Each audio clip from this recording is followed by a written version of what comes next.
said trade down. That was the only thing that I said it about. No, you said at 10. That's what I never said that.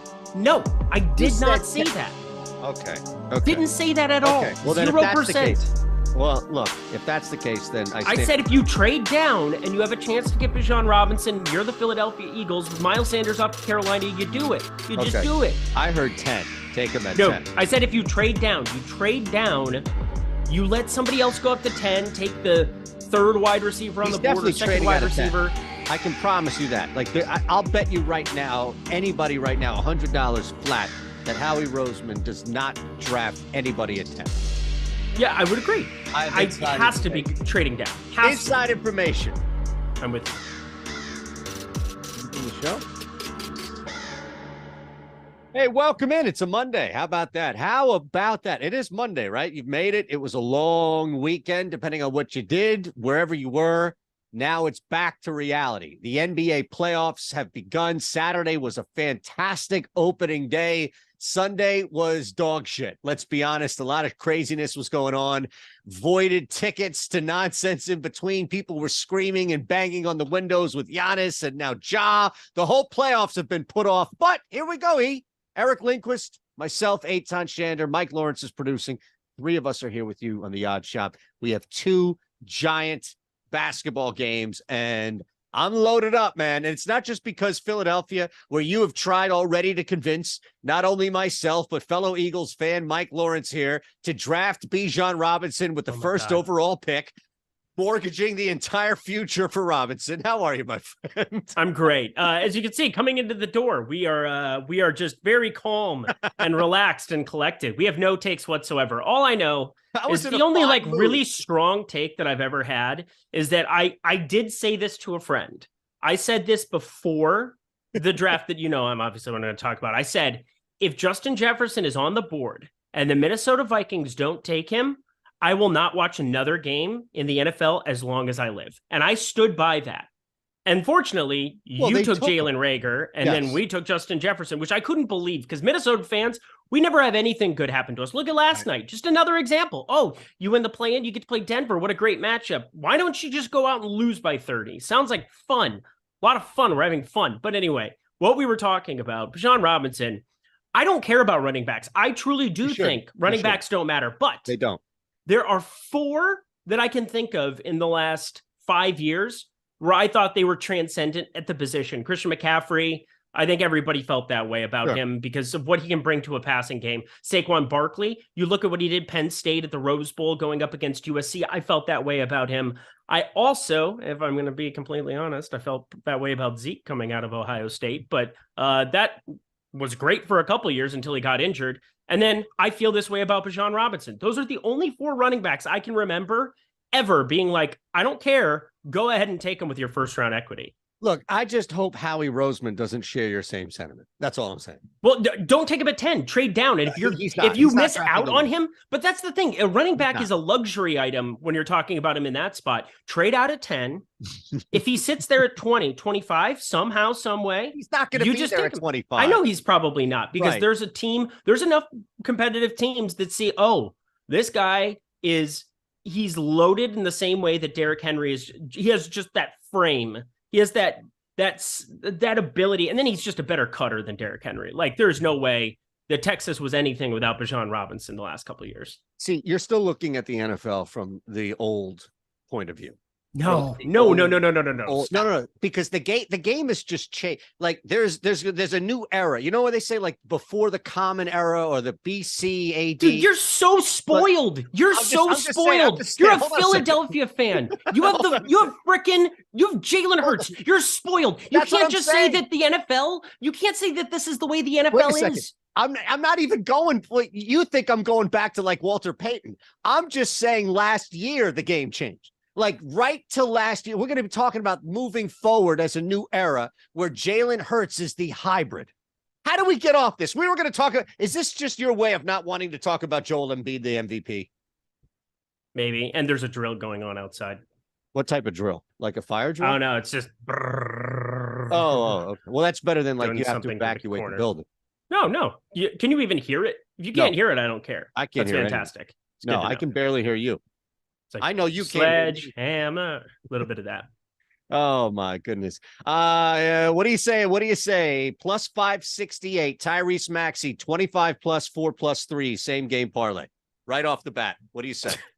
Did you fire that one up right off the bat? You want me to give the stamp of approval? I'm thinking. You and I were talking. We're having conversations. I was like, well, we're going to talk about this Nets Sixers game first. We'll talk about the Warriors game. We'll tell people all about the Odd Shop, what it is here on the Odd Shopper premium tool, all of that in a second. Oh, by the way, real quick, on Friday, how did that parlay do? I think they had the Thunder, right? Didn't the Thunder cook the parlay, Mike?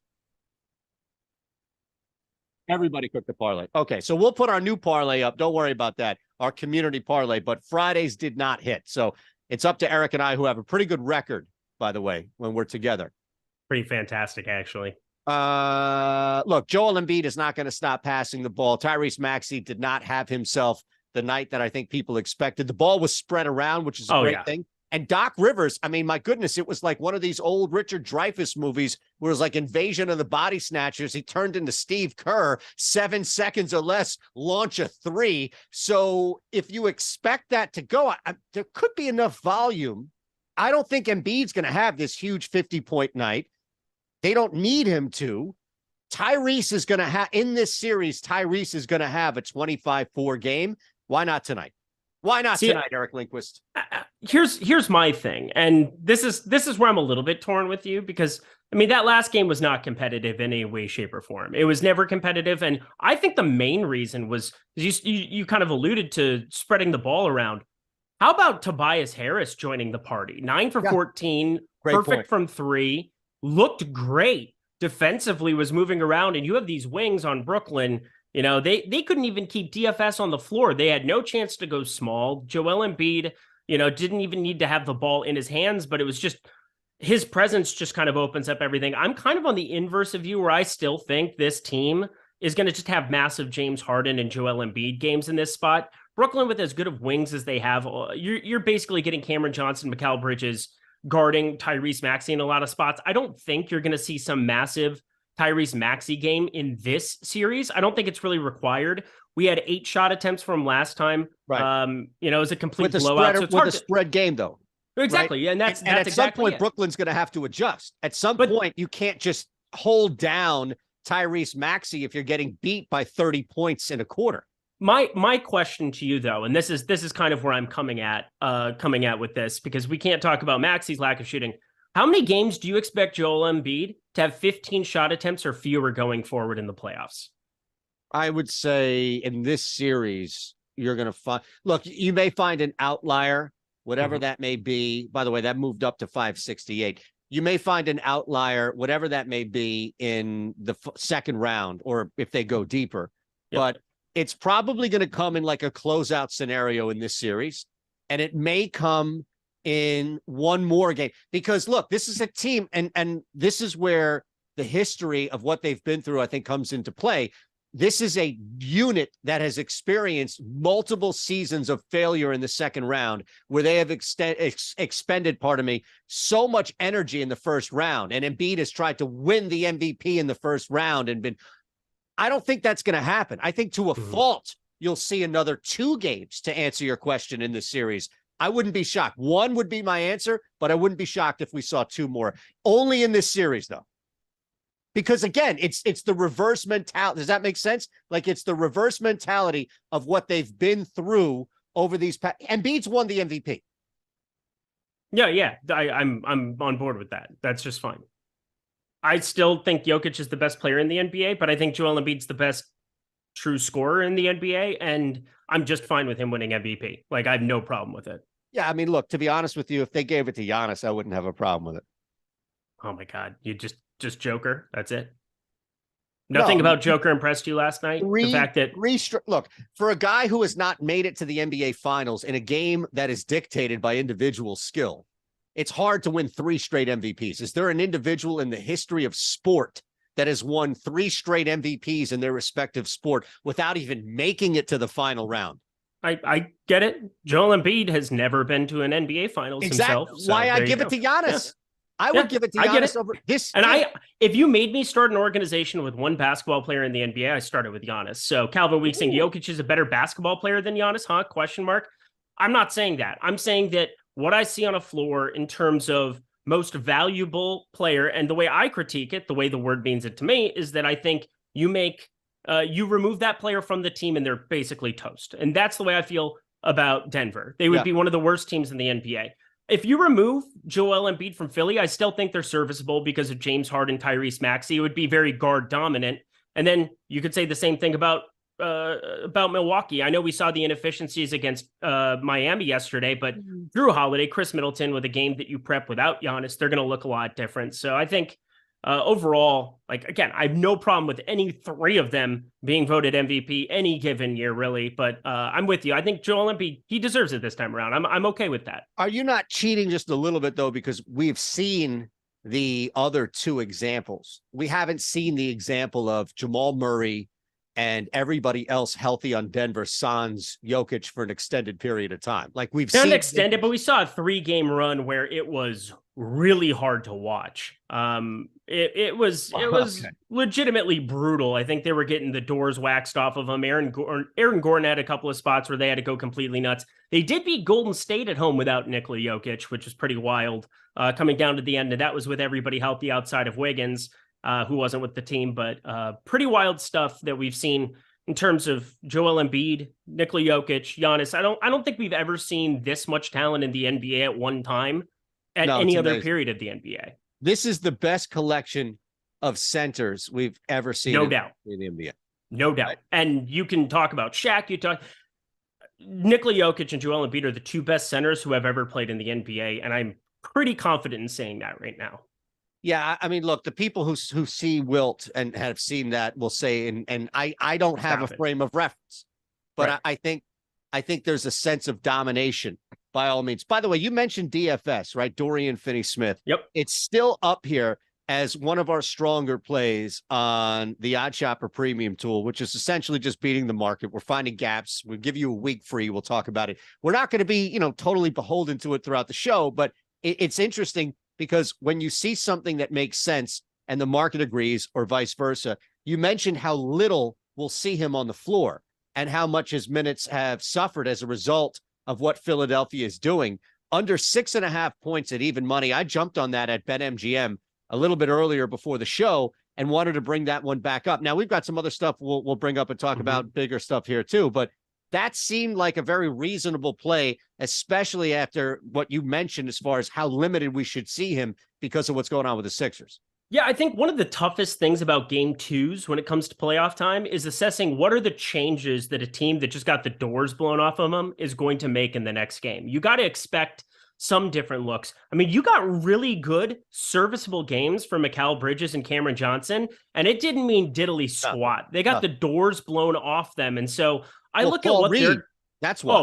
Oh my God, Paul Reed. There were a lot of reasons. Paul Reed is probably reason number 15, but he makes the list, Eric. I know he makes the list. I mean, the guy had what in that game? He had like 11 and 4 in 10 minutes or something. It was something. I don't know what it was. I think that it was something like that. It just was like 10 minutes of domination from him. It was a beautiful thing. Yeah, he's going to do that. He's one of the highest fantasy point per minute guys that we have in the NBA. A backup that when you have somebody like Embiid out, you just kind of jam. But for me, I still think Dorian Finney-Smith has a tough time having an identity for this series. I think it's going to be more Royce O'Neal who can actually do some things offensively where it's not a complete zero on the floor. I feel that was kind of the main reason DFS didn't fit towards the end at times. Now, I don't know what to make of 18 minutes. It was such a weird outlier spot, and I still think they are better off just trying to up the variance with Mikal Bridges, Cameron Johnson, Spencer Dinwiddie, Royce O'Neal, Nick Claxton, having that be your 5 that you play 30 plus minutes of, and just trying to up the 3-point variance with 4 of those 5 guys, trying to beat Philadelphia as a 10-point dog that way. And I don't know if DFS necessarily fits on the floor for it, but I think I'm okay with that play regardless, even if they decide that they need to have him out there on the floor a little bit more. I mean, the guy with the Nets has been averaging just short of 30 minutes per game. And the usage just really hasn't been there. He's been a 33, 34% three-point shooter. That's not really making the cut. You got to find ways to be effective. I think the one way you run into an issue there is if he knocks down a couple shots early, maybe they extend his run. Royce O'Neal plays 26 minutes, 25 minutes instead. That's kind of my one concern here. But I think Joe Harris might get utilized a little bit more in this game too. So I think that could cut in to DFS's time. He only played 14 minutes last game, Not but much. Traditionally, this is a guy, if you blindly told me what his 3-point percentage was, 42.6%, I'd be like, how the hell do you not have this guy on the floor for 24 minutes plus per game in this kind of a series? I don't know. So for me, my big stand is that Joe Harris, I think, plays a little bit more tonight for Brooklyn, just because they need those threes to be going down. They need to try to find ways to make this game competitive, and I think he gives them a better chance. All right, so let's look at this here. What's your favorite look that you've seen in this game? I'll give you one that I put out, and this was earlier on our Discord that we're a part of by all means. So part of the game plan that you just actually laid out that I think plays, even though he'll be on the court, expected to be on the court a little bit longer, I think that actually works against him. So what I did is I went under 10.5 points for Nick Claxton at even money a little bit earlier in the day, because while he may be out there a little bit longer by choice, there's more propensity for fouls. Like, you're going to have to deal with Joel Embiid. He's also not going to be like, if they're trying to work the ball to Nick Claxton on offense, something has gone significantly wrong. 5 points last night or last game. I think that's probably in his range, maybe 7, maybe 8 with going to the line or so. But I would be floored even in 30 minutes if he got 11 points tonight. I'm okay with that. I'm just fine with that. That's beautiful. All right. I have nothing to add. You want to hear my favorite play by far. And again, it's switched since last night because the number has somehow increased in juice. And I'm glad I didn't pull the trigger too much last night because I made it a part of a single game parlay deal. But James Harden, 10.5 assists is plus 115 over at DK right now. I am a little bit floored by this number, considering a lot of the defensive inefficiencies we saw for them guarding the perimeter. And if you're going to have Joel Embiid be this suffocating presence where he touches the ball and they're hacking him, he gets to the line 11 times, eventually they're going to have to do some weak side doubles. They're going to have to mix in some looks that I guess they don't really have the personnel to do it. It's Nick Claxton on an island by himself, and it's a really tough spot for anybody to be. And I think that just opens so many opportunities for James Harden, who has a 45% assist rate for this season.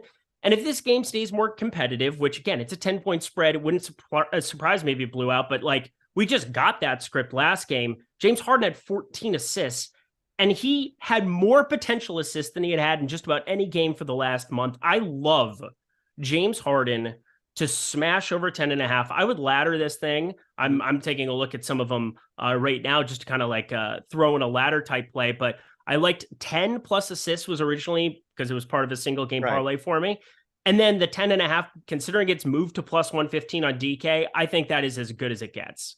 So the only concern, look, if you're relying on that to go with Joel Embiid, then that's no problem. But if you're looking at Tobias Harris and anybody else outside of Tyrese Maxey to carry it, that's where I'd be like, well, maybe there is a reason why it's shaded. Now, they get them wrong all the time. So just because it's minus 130 or 128, whatever it may be, doesn't mean that, oh, they're right. But I'm just trying to reason it out in my head, which is, well, we've seen eggs at times from Harden, but that's not really a true bettable strategy in the playoffs where we know his minutes will increase. And we know that he's going to be out there, especially with that second unit. The problem that I guess it's not even the P word, so I won't even bring that because I don't want to sound like I'm pushing back by any means. I'm just talking through it. I appreciate it. There are volatile guys out there, especially on that second unit, where if George Niang is cleaning up, that's 4 assists right there. If not, that's a struggle, right? So the beauty of it is that Harden is out there and most running that second unit. Yeah, look, ultimately I'll play it. All right, I'll play it there. I got one other one for you that's just behind it, but it was my lock from the video last night. Joel Embiid over 1.5 blocks, also plus 116. I don't know how they arrived at this line. I really don't. Do you know how many blocks he averages for the season? He's over that. I can tell you 1.7. Yeah. Why are we getting plus money to shade towards the over of something that should be projected closer to 2 than it is closer to 1? No, that's a good find there. I don't know. I mean, look, I went over his assists too when it was at plus 105. That dipped now to, I think it's still at 105 on DK, but 4 assists in a game in which he is going to be absolutely, and we just saw that, smothered. All right, so ultimately it sounds like neither one of us are looking at Brooklyn to do anything. From a bettable standpoint, I mean, look, this was something we talked about on, we were both looking at just ways to play it. Outside of these player props, I really don't have any interest outside of maybe like a first quarter full-time winner, right? So that's just in case you're interested. That's minus 170. If you wanted to use that as a parlay piece, the Sixers winning the first quarter and ultimately winning the game. This would be a gigantic upset if this Brooklyn Nets team, who is just so inferior when it comes to talent, found a way to win tonight. I would agree. Now, I feel the same level of confidence with the next game on the Warriors. Oh, I got some absolute doozies from this one. So if you look at it, right, I guess it can go 2 ways. You can go, hey, the Sacramento Kings have come in and they are on a different level. Like, this is not just fresh vibes where your nerves, what have you. Like, this is legit. Like, what they've established, they're going to continue this into the playoffs off that one game. Or you can look at it like, all right, this is a boxing match for the Golden State Warriors where they're feeling out their opponent after the first round, in which they may even concede a 10-9 round to see how that fighter reacts. Like, that's Floyd Mayweather next level shit. Let me lose a round to see how this guy reacts and acts and all this other stuff. Steve Kerr is Floyd when it comes to coaching, right? So, oh my gosh, just saying, man. Quinn Snyder is a better coach than, Steve Kerr has the easiest job in basketball. Wait a second. Like, stop it. Say that out loud. Yeah, I'm just saying that, like, being able to be, Atlanta had nothing going for him. Dude, Mark Jackson had Steph Curry running the point. Comes in and said, we're gonna have so that's what I'm saying is that it was easy. It was easy to see a way where there was a little bit of an ego problem from my understanding. It was something with a church, and he wasn't willing to like skip out on church in the mornings before games that were starting at 12:30. Okay. It was like a really weird thing that happened with Mark Jackson and the front office brass there in Golden State. Kind of screwed the pooch on that one because, Steph Curry, Klay Thompson next year, just unstoppable because you just let them go out and play like it's Y-ball, and they're going to be pretty good in their prime, still playing pretty good themselves. But yeah, Steve Kerr, his job is not difficult. His most difficult hurdle was like trying to figure out how to qualm Jordan Poole and Draymond Green from killing each other. That's it. And because the number one way to do that is keep Jordan Poole off the floor because he's terrible. And that's something that he has done, actually. And I think that you could look at some unders tonight are definitely going to jump. So before we even look at this game, how dare you diminish the role of Steve Kerr and just handling talent? Like, did you not watch The Last Dance? Did you not read all those books about do some yoga? Yeah. Well, this is all about managing talent and ego. And Draymond Green has to be one of the more difficult yet rewarding talents to coach, right? So, yeah, totally. Yeah. Not easy. Yeah, I'm not saying that's mainly his job. It's not the X's and O's or anything of that. I feel like that is kind of what it is. A lot of professional sports now, it's like catering to them and then having your coordinators do a lot of work for you, or by the NBA way, assistant coaches doing a lot of work for you. I'm sorry. Yes, the assistants. You're right. All right, let's look at this real quick. What do you have tonight before we jump on? Market has some interesting stuff with Steph. So if you have anything with Steph or Draymond, hold off. Do you have anything else? Game? How about like the first quarter, right? I've got one that I'm going to smash away that I've actually been tracking here. And the OddsShopper premium tool has been pretty damn good with something within the game. But why don't you start? All right. Why don't you throw out the hammer on this game tonight? Well, I have one for the PrizePicks streets that we'll save because it's very, very interesting how it's set up. But I don't know how you don't like Steph Curry for over 29.5 points tonight. Well, I do think Jordan Poole. Yeah, I was going to say I know it was always going to be on my card at some capacity. I talked about it for like a quick second on the video. I have a play in Malik Monk unders. I like that. And I like Sacramento for the game, but there's no doubt about it.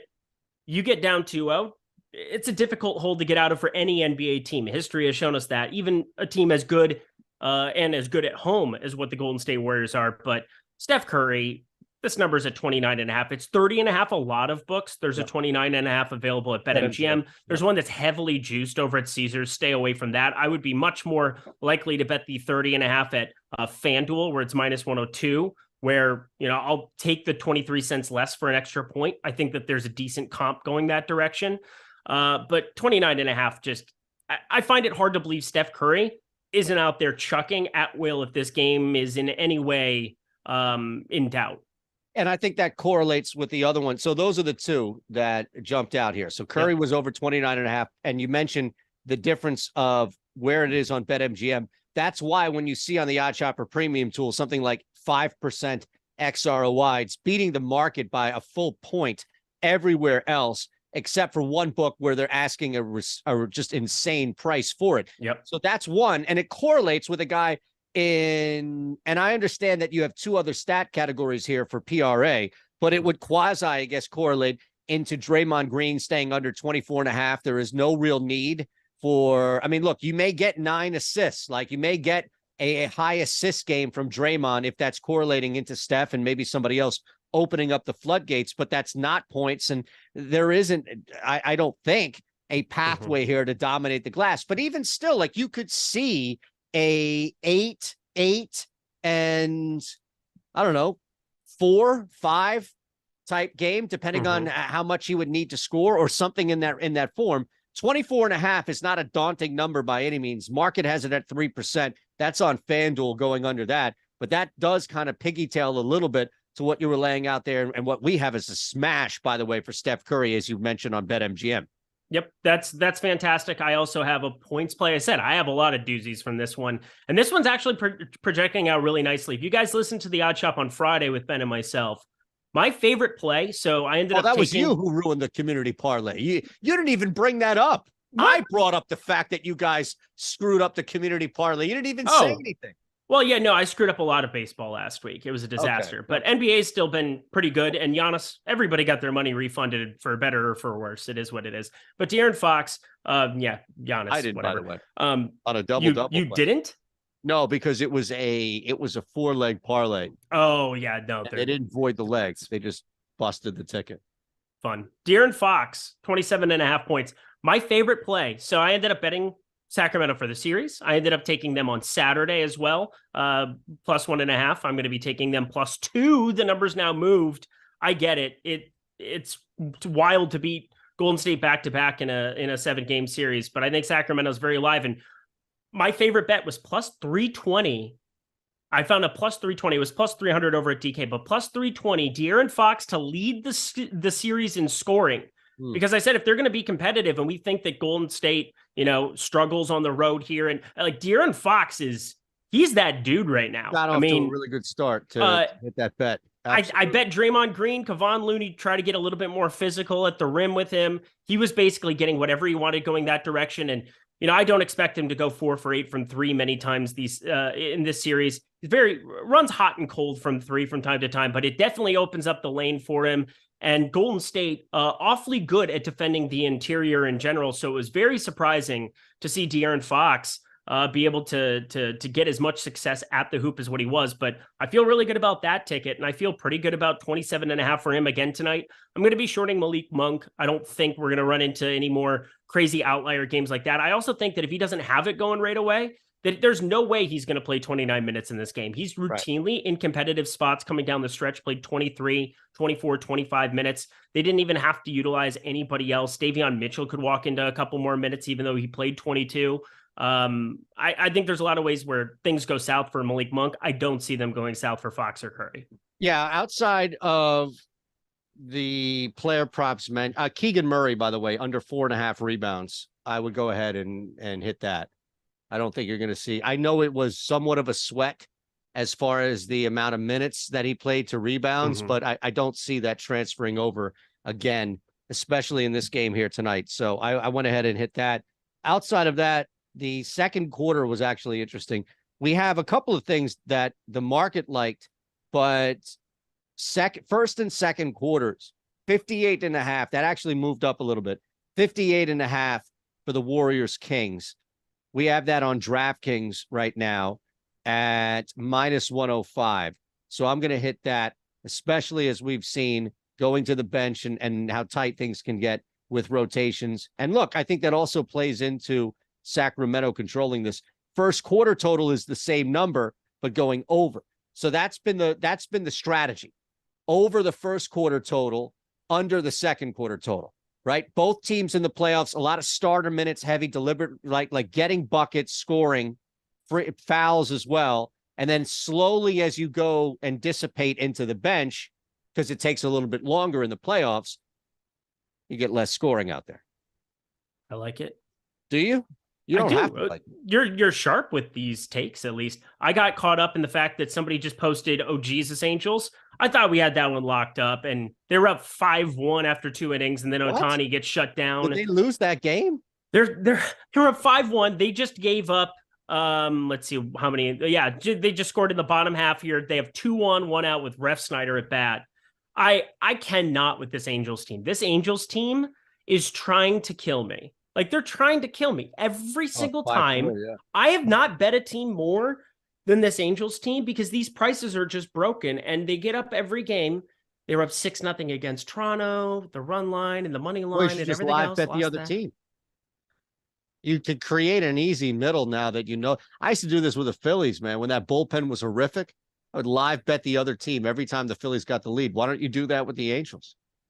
Because, Eytan, you're smarter than me. I'm sorry. I don't know if it's going to work. Oh, my God. Estevez 2-0. I mean, come on, dude. It's 3-0. This guy. I'm watching on FanDuel, so I'm ahead of you. 1 out. All right. Before you completely lose us here, do you have anything else on this game here? So I have one for PrizePicks. If we I want to go to PrizePicks. I want to build some parlays. Okay. I want to do that stuff for sure. All right, so let's go to PrizePicks. Absolutely, we'll go to. You ready? You ready for the what the F play of the day from Eric Lindquist on PrizePicks? Free throws or fouls? I mean, we're going to dunks, my friend. We're going to dunks. Yeah. Okay. So on Basketball Reference, you're able to kind of group over by dunks. You can click on player stats, kind of look at everything that you possibly want. But Sacramento has 3 players listed. They have Harrison Barnes, they have De'Aaron Fox, they have Domantas Sabonis. Now, Barnes has 47 dunks in 82 games. Fox has 41 dunks in 73 games. Sabonis has 81 in 79. So the other guys are just a little bit over half a dunk per game. Those lines are efficient. But Sabonis, he averages 1.03 per game. I gave him an extra minute and a half in terms of my projections. I have him right around 1.06 dunks projected for this game. But then you have to take into effect the defensive matchup. And I talked about it before. Golden State, they are one of the teams that stop teams from shooting at the rim more than any other team in the NBA. They're actually tied with Milwaukee. Just 30.3% of shot attempts by the opposing team over the course of this entire season take place inside 5 feet from the basket. What does that tell you? Well, from a dunks perspective, how does 1.5 end up being the number for Domantas Sabonis? I am going to be tilting to no end if Domantas Sabonis in some way, shape, or form gets 2 dunks in this game, because I think less than 1.5 is your best play on PrizePicks today. So it's less on Sabonis. Less than 1.5 for Sabonis. What about anybody else there in that game? Feel extremely good about that one. I think I'm saying like anybody else dunking in that game. Oh, anybody else? No, the other ones I think are pretty perfectly efficient. Because you're looking at, let me pull it. Well, so here's the thing. FanDuel has 1+ dunks in the first 3 minutes of the first quarter, 2+ dunks, and then 3+ dunks. 1+ dunks in the first quarter. This is both games, or both teams, pardon me. 1+ is plus 126, 2+ is plus 750, 3+, all in the first 3 minutes, is plus 3,000. So can we get, like, that's a dunk ladder right there. You're rolling PrizePicks. I'm going to add a little flair here on the books. But could I get 2 dunks? Like, could I get 2 dunks in the first 3 minutes of this basketball game one from Sabonis just following up, or, like a quick dump off where he's just standing right there. And then another dunk of take your pick, just exploding over somebody. You have to be able to hear this jackhammer. There's no way you can't hear this. I can't. Mike? This is just like the apocalypse. The outside. Chat, like I've been on shows where you could hear everything. And people are like, dude, turn that shit off, or I could hear this, or, shut that baby up, or whatever it is. I haven't heard or seen anything. Right. That's fantastic. All right. That makes me very happy because it sounds like a murder is taking place in my building. Yeah. Let's go with so what was the exact number on that? Because in 3 minutes, that's a lot of dunks in 3 minutes. How often does that happen? Could you get that on Basketball Reference? How often do you have 3+ dunks in the first quarter? For a little context, because again, I've never gone through dunk props, but I've been trying to get really good at going to by the way, research some of these. I love it. Oh, I do. I love it too. It's been really fun. It's more fun than just, the standard plug it in, have everything else there, because you can find some crazy edges depending on and I don't know where PrizePicks gets their numbers from. I assume they do some cross-referencing, take a look at what other places might they might shop their number a little bit too, trying to find as close to -110 as you possibly can. But by default, if there are certain things that don't get bet a lot, you kind of can assume they're going to be less efficient than some of the ones that get bet a lot in one direction and have the line move with it. So I think Domantas Sabonis, 1.5 dunks. On Basketball Reference, there aren't a lot of guys who had more than 100 dunks this entire season. So it becomes pretty difficult to imagine a scenario where, as I'm looking at it, 215 dunks by Evan Mobley was the most this season, 200 by Rudy Gobert. There were only 19 players in the NBA with more than 100 dunks. So anybody on the Kings outside of Sabonis? Say that again? Sorry. Anybody on the Kings outside of Sabonis? No, not even remotely close. No. Nobody close to him. And he averages 1 per game. Think about that. Yeah, I don't like on the Warriors, nobody's there. I like your prop. I don't like my bet. I would agree. Yep. Right. Just talking through it. Yep. Awesome. All right. So we have stuff up on PrizePicks, but why don't you fill the ticket here, and then when you're done, we'll add to what we have. Oh my God, did they just win? Yeah, they did. You got it. All right. So hold on a second here.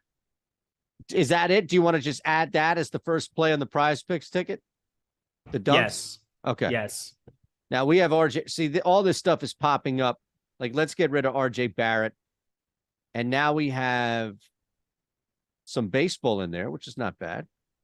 Let's get May out of there. Let's just get May out of there for 1 sec. Man, all this. So right now we have your foul play, right? Or your foul bet prop with Sabonis or dunk. Sorry, not foul. Dunks, dunk, under. Dunk. You have to hear this now. There's no way. No. Which is wild. Like, your mic doesn't even look, unless it's one of those cardioids. You doing a cardioid? What is that? No, I'm just so happy that I won an MLB bet. Do you know how long? It's been 84 years. It's like the lady from Titanic. Just Oh, I didn't see that movie. What? I kind of know what's going to happen. You've never seen Titanic? No, I know what's going to happen.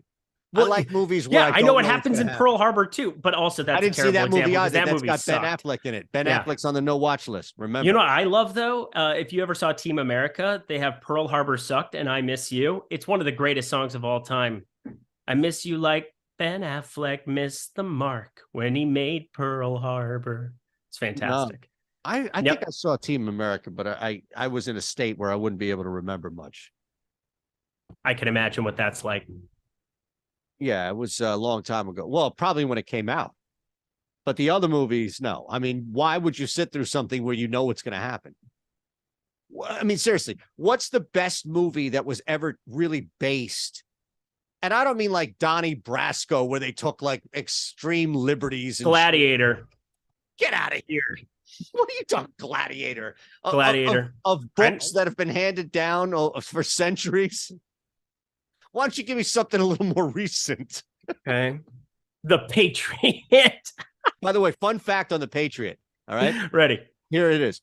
If you don't see Mel Gibson's face, it's not him in the movie. He was so disinterested in making that movie. I worked for 2 pictures for Hallmark up in Canada when I first got out of college. And one of them was a big maxi series with ABC, and a lot of the crew worked on the Patriot. And they were like, yeah, dude, if you watch that movie and it's like a back shot or anything like that, like anything, as if you don't see his face, it's not him. Wild, right? It's incredible. Wow. It's incredible. Spencer. Happy Patriots Day. Yes. Yes. Spencer Dinwiddie over 28.5 PRAs popping for us. Are you okay to add that to the PrizePicks card? Screw it. Sure. Let's fire it up. I mean, here's the thing. It's completely different. And I hope people get this. And I don't know if we've ever said this on this show, but like, I hope people understand the translation about sports books and about PrizePicks when we talk about a pick 'em. Like, there needs to be there need to be alarm bells going off in your head if you're going to be playing anything that's plus 105 over on a book. And we threw out the 1.5 blocks for Joel Embiid. It's like, that is plus 115 money. Like, we're talking certain things like that you would never play that in a million years on PrizePicks. So like Spencer Dinwiddie, I wouldn't play it I know it's juiced pretty heavily at a book, but it's a fantastic play for PrizePicks. Sure. And that may fall right into where you are with Bridges under 26.5. Now, there can easily be a game script that plays out where Bridges hits 24, 25 points, and that's really it because of fill in the blank. The Nets are getting blown out, what have you. But under 26.5 is also a pretty strong play for us because of the implied juice on PrizePicks beating the market everywhere else. Doesn't mean, to Eric's point, that you should play it anywhere else because you may not even get that number anywhere else. Like, it may, I don't know what it is on the books, but it may be higher, it may be different. The juice is probably off. That's why it works on PrizePicks and only PrizePicks, or at least on PrizePicks right now. Correct. Okay. Harden, by the way, and this is all up your keister here. Points, rebounds, and assists over 36.5. Say that again. What were you doing that you didn't hear me? They just stopped drilling for like 2 seconds. Yeah. Oh, my goodness. No idea what's going on right now. James Harden over 36.5 PRA. We'll slide that looks great. And I saw that was at the top of the board. I think that makes a ton of sense in this spot. I can't like his assists and not probably be on board for that. Also, only shot 8 for 21 last game. Most shot attempts, didn't make a lot of them. Room for improvement in that regard, and that does a majority of your PRA work. Yeah, the PRA for Curry is 41.5. The points for Sabonis, 18.5. This is essentially a pick 'em right here. So this is the last one we could add to our 5-leg flex play. We already have the dunks. Oh, no, we can't add Sabonis because you already have the dunks in there. So it's going to be. I'm evil like that. No, I like that over. I like that. Under, but I like that play over the other one. Embiid over 10.5 rebounds is popping. Tucker under 4.5 rebounds as well. I mean, we could go baseball. How about Malik Monk? I know you're fading him, but PrizePicks has him at over 15.5. Just because you're fading him, then we should stay away, right? It's kind of how it works. All right. Kevon Looney. Do you want to go over 19.5 PRA for Kevon Looney? Would you rather do that or go under? I would rather do the Looney 19.5. Like, Looney's going to be out on a floor. Well, we're not doing the one that goes against you. Don't worry about that.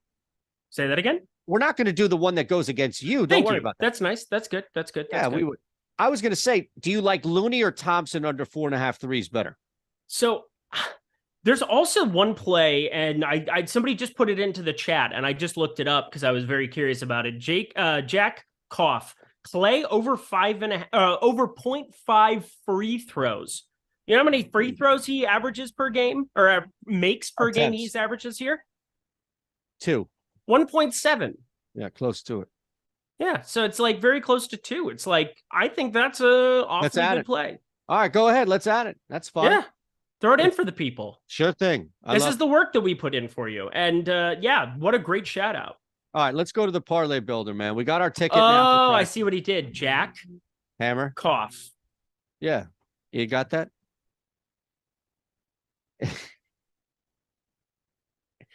Well, look, at least you said it. He got a big laugh with his buddy. Hey, Lindquist said it. Lindquist said it.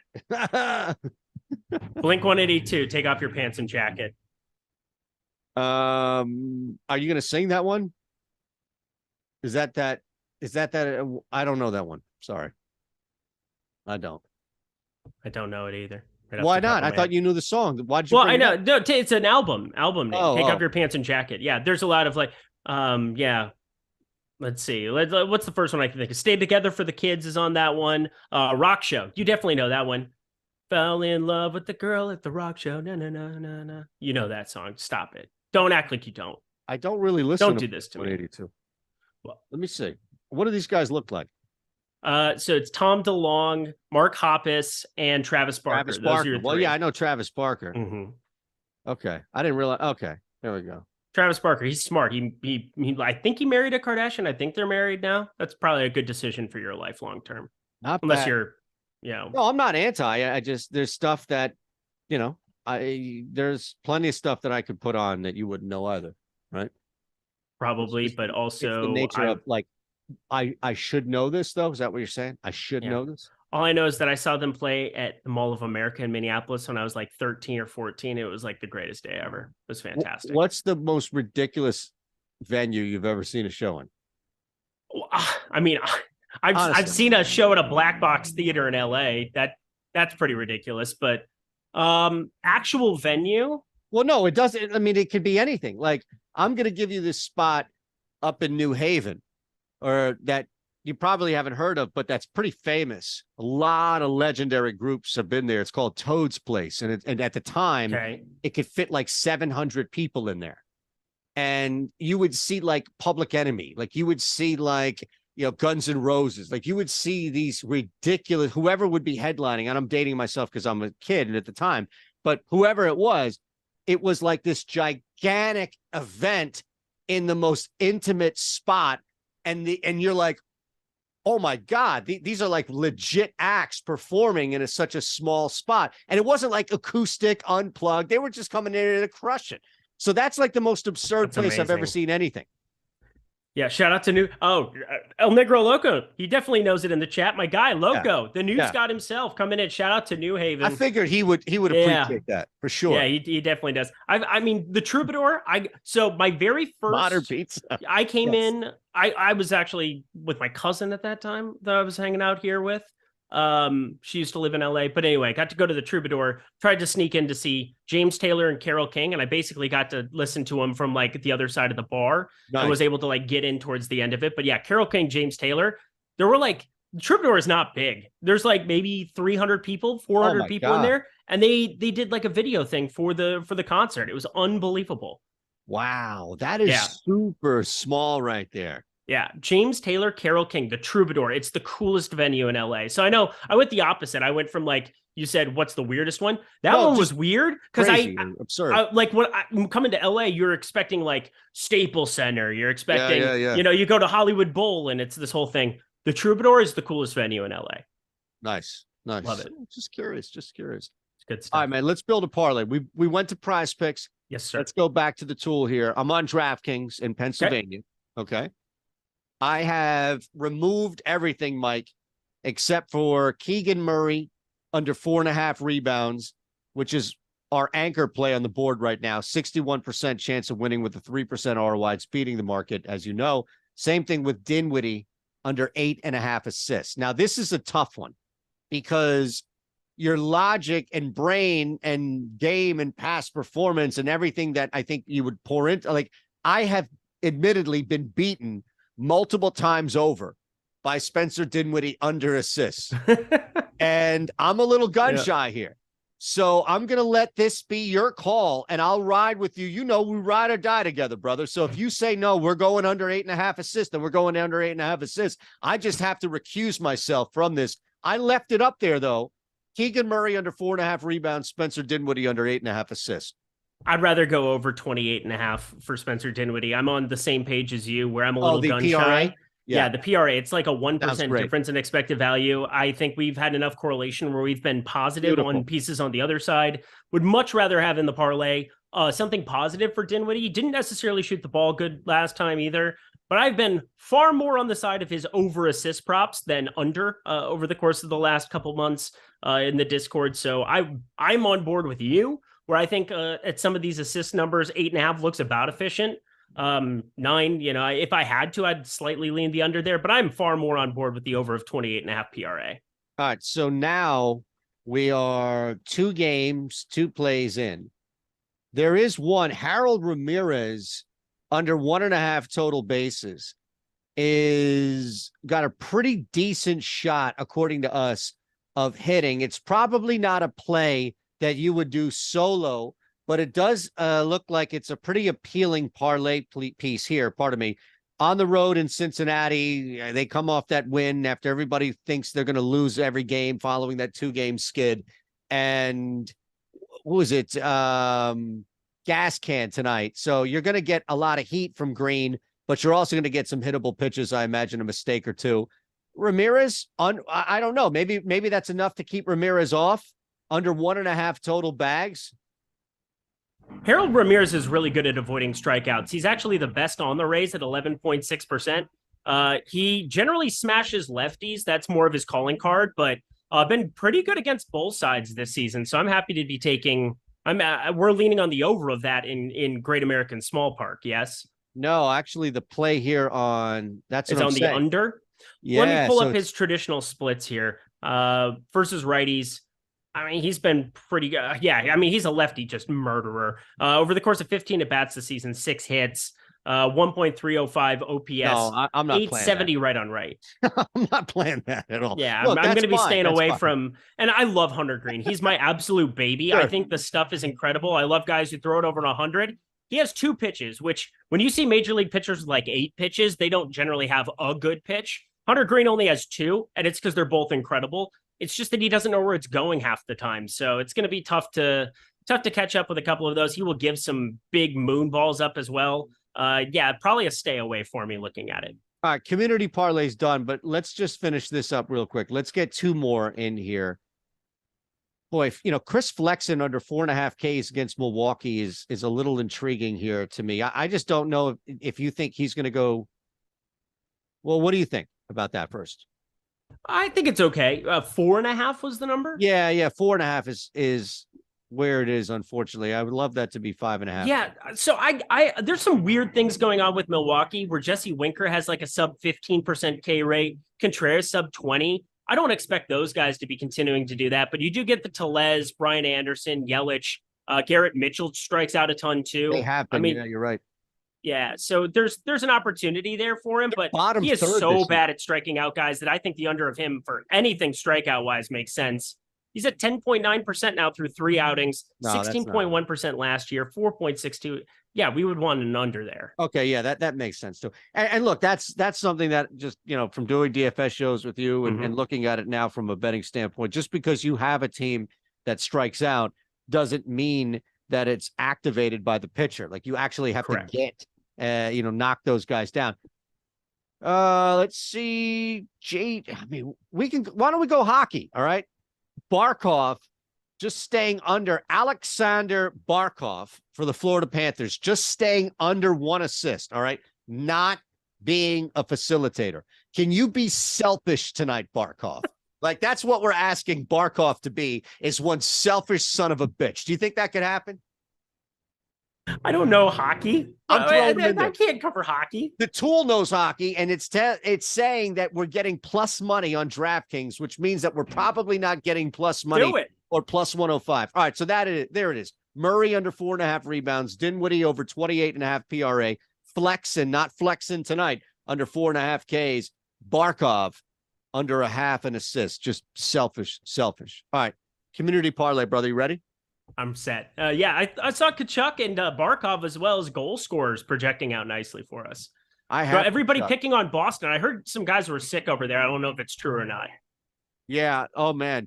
So earlier in the day, I jumped on a couple of these guys, actually. Reinhardt at plus 270. And there was another jack that I got in too, but I have to find him. All right. So what do you got tonight? Let's see. We have... What one? Ooh, the Warriors, pardon me, laying 2. The Warriors laying 2 has won the community parlay. That's not good. Absolute blasphemy. I don't like it. You wanted to go Kings here. I did. Do I have to just take Steph Curry over 29.5 for correlation for the people now? Well, here's the thing, right? Because we're going to have to do this on FanDuel.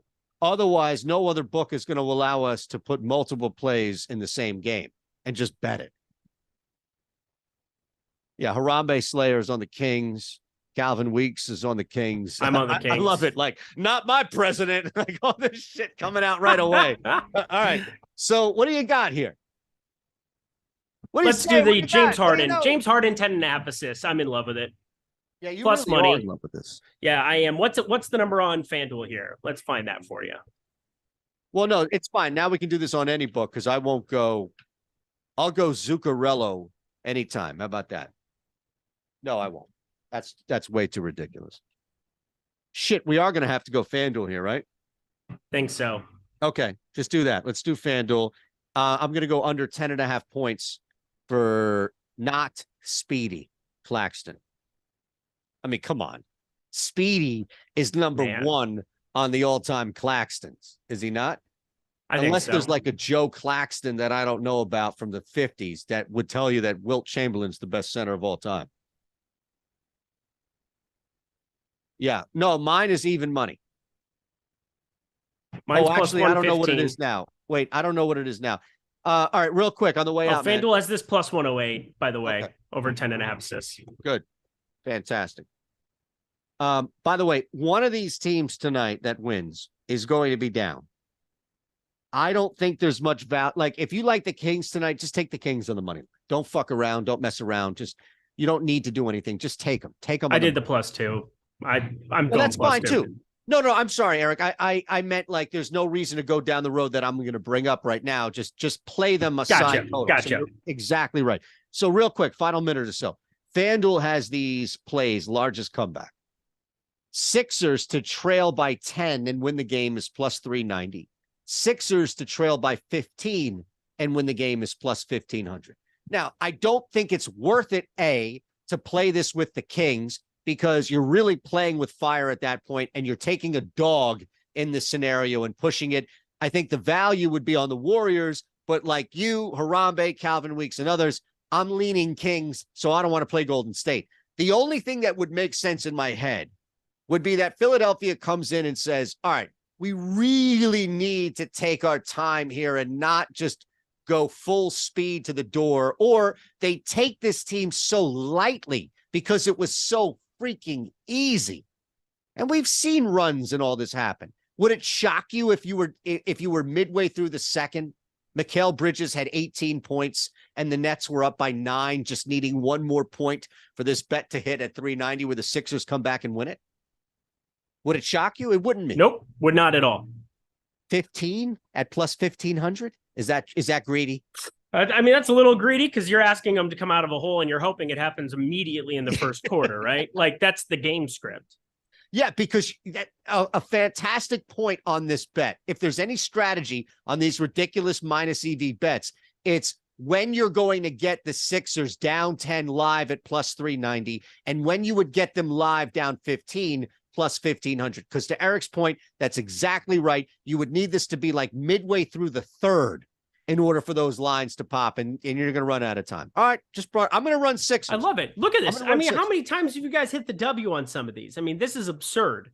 This is freaking absurd. Maniacal laugh, just losing his mind over it. He's like, yeah, I've hit a couple. I'm okay. I love it, man. I love it. I love you too. So good. You know that, right? I do too. I love you too. All right, Mike. I think that's it.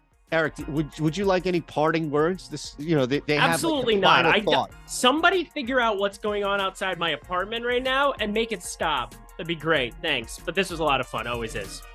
Be nice to everybody. Isn't that what he says after the final thought? Be nice to everybody. You is kind. You is smart. A little bit of that. Or my favorite. What's the one? The SNL one to Jordan. To Michael Jordan. It's like, you are smart. Yeah. You're beautiful, and people like you. There it is. That's what I got for you. All right, there you go. See you, boys.